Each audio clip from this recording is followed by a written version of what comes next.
കർത്താവ് നിങ്ങളോടു കൂടെ, അങ്ങേ ആത്മാവോടും കൂടെ.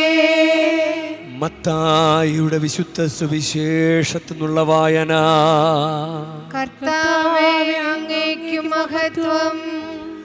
അക്കാലത്ത് യേശു തൻ്റെ 12 ശിഷ്യന്മാരെ വിളിച്ച് അശുദ്ധാത്മാക്കളെ ബഹിഷ്കരിക്കാനും എല്ലാ രോഗങ്ങളും വ്യാധികളും സുഖപ്പെടുത്താനും അവർക്ക് അധികാരം നൽകി.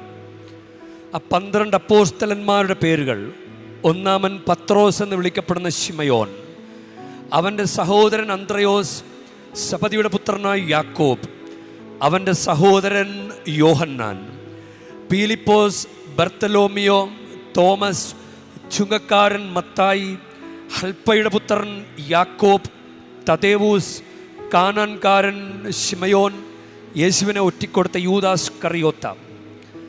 ഈ 12 പേരെയും യേശു ഇപ്രകാരം ചുമതലപ്പെടുത്തി അയച്ചു: നിങ്ങൾ വിജാതിയരുടെ അടുത്തേക്ക് പോകരുത്, സമരിയാക്കാരുടെ പട്ടണത്തിൽ പ്രവേശിക്കുകയും അരുത്. പ്രത്യുത ഇസ്രായേൽ വംശത്തിലെ നഷ്ടപ്പെട്ടു പോയ ആടുകളുടെ അടുത്തേക്ക് പോകുവിൻ. പോകുമ്പോൾ സ്വർഗരാജ്യം സമീപിച്ചിരിക്കുന്നു എന്ന് പ്രസംഗിക്കുവിൻ.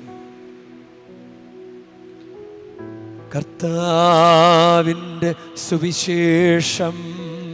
ക്രിസ്തുവേ, അങ്ങേക്ക് സ്തുതി.